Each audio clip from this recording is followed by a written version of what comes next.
South ఇండియాలోనే అతి తక్కువ ధరలకి రత్నాలనందించే ఏకైక సంస్థ 6JVR.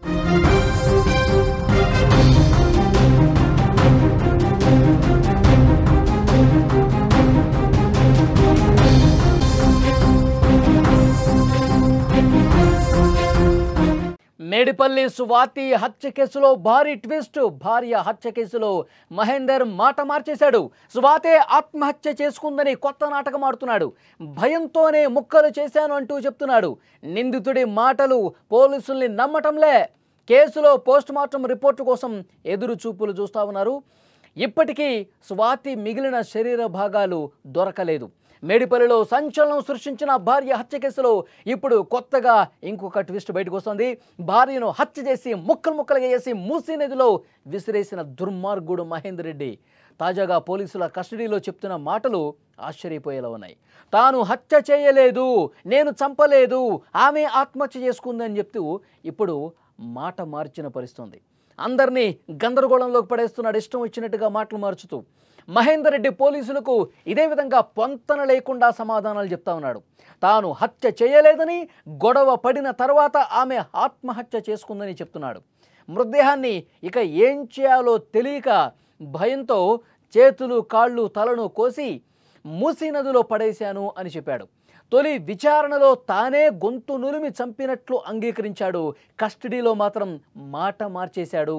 మాట మార్చడంతో పోలీసులు మల్లగుల్లాలు పడుతున్నటువంటి పరిస్థితి. అంటే నేను చంపలేదు అంటే స్వాతి ఎలాగూ చనిపోయింది కాబట్టి ఏం చేశాడన్నది ఎవరికీ తెలియదు కాబట్టి ఈ విధంగా మాట మార్చినా ఇదే నిజమనుకుంటారు అని చెప్పి భావించి యూటర్న్ తీసేసుకున్నాడు. నేను చంపలేదు, మా మధ్య గొడవ జరిగింది, నేను బయటికి వెళ్ళిపోయాను, ఆమె సూసైడ్ చేసుకుంది, ఇక ఆమె చనిపోయిన విషయం నాకు వచ్చిన తర్వాత తెలిసింది కాబట్టి ఈ విషయం బయటకు తెలిస్తుంది ఏమైపోతుందో ఒక భయంతో ఒక ఆందోళనతో ఆ విధంగా కట్ చేసి నేను మూసీలో పడేశాను, మిస్సింగ్ కేసు పెడదాం అనుకున్నాను, ఇదే ఆలోచన చేశాను కానీ ముందు నేను చంపలేదు, ఆమె సూసైడ్ చేసుకుందంటూ ఇప్పుడు కస్టడీలో ఉన్న పోలీసులకి ఈ విధంగా మాట మార్చి చెప్పడంతో పోలీసులు షాక్ అయిపోతున్నారు. ఈ కేసు నుంచి కొంత తప్పించుకునే ప్రయత్నం చేస్తున్నాడు మహేందర్ కాబట్టి ఈ విధంగా మాట మార్చాడు దుర్మార్గుడు అని పోలీసులు ప్రస్తుతం భావిస్తూ ఉన్నారు. వికారాబాద్ జిల్లా కామారెడ్డిగూడకు చెందిన మహేందర్ రెడ్డి స్వాతి గతేడాది ప్రేమ పెళ్లి చేసుకున్నారు. వీళ్ళకి మధ్యలో మొదట్లో అంతా బాగానే జరిగింది. ఈ ఘటన జరగకముందు కూడా కొన్ని రోజులు బాగానే ఉన్నారు. అప్పుడప్పుడు గొడవలు జరుగుతూ ఉండే కానీ కొంత సవ్యంగానే ఉంది. ఆ తర్వాత అనుమానాలు పెంచుకోవడం స్టార్ట్ చేశాడు. అనుమానాలు ఎక్కువైపోయి స్వాతి గర్భవతి అయినప్పుడు అనుమానంతో ఒకసారి అబార్షన్ చేయించాడు. కాల్ సెంటర్లో తర్వాత అబార్షన్ అయిపోయిన తర్వాత హైదరాబాద్కు వచ్చారు. హైదరాబాద్ షిఫ్ట్ అయిపోయారు. ఇతనేమో ర్యాపిడోలో పనిచేస్తూ ఉన్నాడు, అవేమో కాల్ సెంటర్లో పనిచేస్తుంది. రెండోసారి గర్భం దాల్చడంతో అనుమానం ఇంకా పెంచుకున్నాడు. మరింత అనుమానంతో తనతో పాటు కుటుంబ పరువు తీసి మనశ్శాంతి లేకుండా చేస్తోంది అని చంపాలనుకున్నాడు.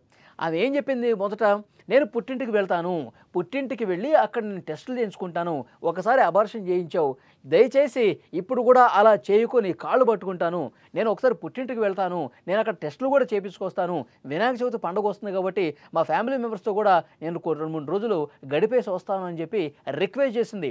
దానికి వినలా మహేందర్ రెడ్డి.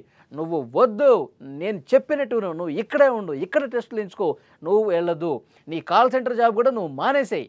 ఈ విధంగా అనుమానం పెనుభూతం అయిపోయి తన ఇంట్లో వాళ్ళకి కలవనీయలేదు, ఎక్కడికి టెస్టులు చేయించుకోవడానికి పంపించలేదు, నువ్వు ఇంట్లోనే ఉండు, అడుగు బయట పెడితే చంపేస్తానని బెదిరించాడు. ఈ విధంగా తీవ్రమైనటువంటి గొడవలు జరిగినాయి. తర్వాత ఏం చేశాడంటే గొంతు పీసికి చంపేశాడు. మనకి అప్పుడు పోలీసులు ఇచ్చినటువంటి ఇన్ఫర్మేషన్ ఆధారంగా మేము చెప్తా ఉన్నాం. అదే సమయంలో గొంతు పిసికి ఊపిరాడకుండా చేసి చంపేసి ఆ తర్వాత బయటికి వెళ్ళి 130 రూపాయలకి ఒక హ్యాక్సా బ్లేడు కూడా కొని భార్య గొంతు మీద కోసి తల కట్ చేసినటువంటి పరిస్థితి. ఆ తర్వాత శరీరాన్ని కూడా ముక్కలుగా చేసి ఆ ముక్కల్ని ఒక కవర్లో 2-3 బ్లాక్ కవర్స్ ముందే తెచ్చిపెట్టుకున్నాడు. ఆ కవర్లలో కాళ్ళు చేతులు ఒక దగ్గర, మొండెం ఒక చోట, తర్వాత తల ఒక చోట, మొత్తం 3 బ్యాగుల్లో కుక్కేశాడు. తర్వాత ఒకదాని తర్వాత ఒకటి ఆ కవర్స్ని తీసుకొని అర్ధరాత్రి సమయంలో మూసీ నదిలో పడేశాడు. ఇప్పుడు మాత్రం తాను హత్య చేయలేదని చెప్తా ఉన్నాడు. ఒక్కసారి విజువల్స్లో సీసీ ఫుటేజ్లో కూడా మీరు చూడొచ్చు. తను ఏ విధంగా ఒక బ్లాక్ కవర్స్ని తీసుకువెళ్తా ఉన్నాడు. ఏ విధంగా ఒక బ్యాగ్ తీసుకొని అర్ధరాత్రి సమయంలో ఇంటి నుంచి వెళ్తా ఉన్నాడు మీరు చూస్తూ ఉన్నారు. దీన్నే నిర్ధారించుకున్నారు పోలీసులు ఇన్వెస్టిగేషన్లో. అర్ధరాత్రి సమయంలో ముక్కలు ముక్కలుగా కట్ చేసిన బ్యాగులో ఇదే విధంగా తీసుకుపోతా ఉన్నాడు, మూసీ నదిలో పడేశాడు ఆ బ్యాగులను కూడా పోలీసులు ఇన్వెస్టిగేషన్లో ఆల్రెడీ తేల్చారు. మొదట ఒప్పుకున్నాడు కూడా. ఇప్పుడు కస్టడీకి తీసుకున్న తర్వాత నేను చంపలేదు, నేను ముక్కలు కట్ చేశాను కానీ అంతకుముందు నేను చంపలేదు, ఆమె సూసైడ్ చేసుకుందని ఇప్పుడు మాట మార్చిన పరిస్థితి. ఆ దుర్మార్గుణ్ణి మీరు స్క్రీన్ మీద కూడా చూస్తూ ఉన్నారు. ఏమీ తెలియని అమాయకుల్లాగా ఏ విధంగా కూర్చున్నాడు కూడా మీరు స్క్రీన్ మీద చూస్తున్నారు. ఇప్పుడు పూర్తిగా మొత్తం మార్చేస్తూ ఉన్నాడు. పోలీసుల వాళ్ళు కూడా పూర్తిగా అంటే ఈ కేసుని డైవర్ట్ చేసే దాంట్లో భాగంగా ఈ విధంగా మాట మారుస్తున్నటువంటి పరిస్థితి ఉంది. పోలీసులు ఆశ్చర్యపోతూ ఉన్నారు, ఎందుకు ఈ విధంగా వీడు చేస్తూ ఉన్నాడు, కేసు నుంచి తప్పించుకునే ప్రయత్నంలో భాగంగా ఈ విధంగా చెప్తా ఉన్నాడని పోలీసులు కూడా అర్థమైపోయింది. అతని మాటల్ని పోలీసులు ఎక్కడా కూడా నమ్మటం లేదు. ఎందుకు అంటే అతని మాటలు ఎందుకు నమ్మట్లేదు, అతను తత్రపాటుకు గురవుతున్నాడు. ఏదో ఒకటి చెప్పేసి కేసు నుంచి బయటపడాలనుకుంటా ఉన్నాడు. మృతదేహాన్ని ముక్కలు చేసేంత ధైర్యం ఉన్నవాడు ఆత్మహత్య చేసుకున్న తర్వాత ఎందుకు అంతలా భయపడతాడు? నిందితుడు చెప్తున్న మాటలు పూర్తిగా అబద్ధం అని తేల్చేశారు. పోస్ట్ మార్టం రిపోర్టు కోసం ఇప్పుడు వెయిట్ చేస్తూ ఉన్నారు. పోలీసులు మృతురాలి మొండానికి శవ పరీక్ష చేయించారు. ఈ రిపోర్టు వచ్చిన తర్వాతే ఆమెను చంపారా లేక ఆమె ఆత్మహత్య చేసుకుందా అని తెలుస్తుంది. రిపోర్టు చేతికి అందటానికి ఇంకొంత సమయం పడుతున్నట్టుగా తెలుస్తోంది.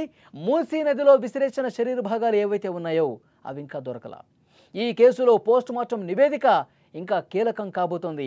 ఆ రిపోర్ట్ వచ్చిన తర్వాత ఇప్పుడు ఇతను మాట మారుస్తూ ఉన్నాడు కదా, నేను చంపలేదు, మరి చంపాడా లేదన్నది కూడా ఆ రిపోర్ట్ తెలుస్తుంది. ఆమె ఏ విధంగా చనిపోయింది, గొంతు మీద చెయ్యి పెట్టి లేకపోతే ఇంకొక ఏదైనా వస్తువు పెట్టి బలంగా అదిమి గొంతు పిసికి ఊపిరాడకుండా చేసి చంపాడు అన్నది కూడా ఉంది. నిజంగా అదే విధంగా చంపాడా లేదా ఇంకే రకమైన చంపాడా, ఇవన్నీ కూడా పోస్ట్ మార్టంలో వస్తాయి. కాబట్టి ఇంకొక వారం రోజుల్లో పోస్ట్ మార్టం రిపోర్ట్ కూడా వస్తుంది. ఆ రిపోర్ట్ వచ్చిన తర్వాత దాన్ని పరిశీలించిన తర్వాత పోలీసులు యాక్షన్ తీసుకునే అవకాశం కనిపిస్తుంది. ఇప్పుడు మాత్రం మాట మారుస్తూ ఉన్నాడు, నేను చంపలేదు, ఆమె సూసైడ్ చేసుకుందని. సో డెఫినెట్గా రిపోర్ట్లో బయటపడుతుంది. ఇంకా పోలీసులు తమదైన స్టైల్లో విచారిస్తే ఇంకొన్ని భయంకరమైనటువంటి వాస్తవాలు కూడా బయటకు వచ్చే అవకాశం ఉంది. పోలీసులు తమ స్టైల్లో ఇంకా క్వశ్చన్ చేయనట్టుగా కనిపిస్తోంది. అందుకే అబద్ధాలు చెప్తా ఉన్నాడు, మాట మారుస్తూ ఉన్నాడు.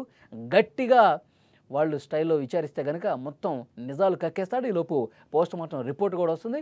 దాన్ని బట్టి న్యాయస్థానాలు తీర్పిచ్చే అవకాశం ఉంది. కానీ మహేందర్ ఎంత దుర్మార్గానికి తెగబడ్డాడు.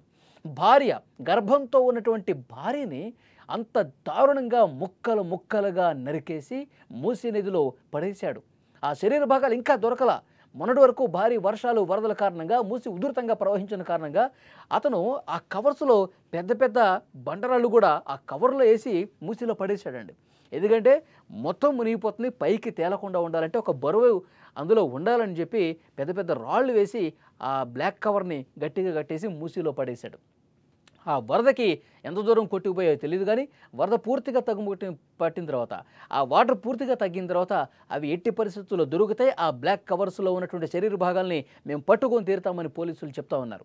కానీ ఇంతవరకు దొరకని పరిస్థితి, ఇంకా ఆ గాలింపు కొనసాగుతుంది. మరోవైపు వారం రోజుల్లో పోస్ట్ మార్టం రిపోర్ట్ వస్తుంది. ఇతను నిజం చెప్తున్నాడా అబద్ధం చెప్తున్నాడది కూడా తెలుస్తుంది. ఇలాంటి దుర్మార్గమైనటువంటి మనస్తత్వం కలిగిన వాళ్ళని, ఇలాంటి సైకో మనస్తత్వం కలిగిన వాళ్ళని, ఈ విధంగా భార్యని చంపేసే నాటకాలు ప్లే చేసే వాళ్ళని ఏం చేయాలి? అనుమానం పెంచుకొని భార్యని చాలా కిరాతకంగా చంపినటువంటి ఈ సైకో వెధవని, దుర్మార్గుణ్ణి ఏం చేస్తే కరెక్ట్, ఏం చేస్తే వీడికి సరైన శిక్ష వేసినట్టు మీరేమనుకుంటున్నారో కామెంట్ రూపంలో తెలియజేయండి.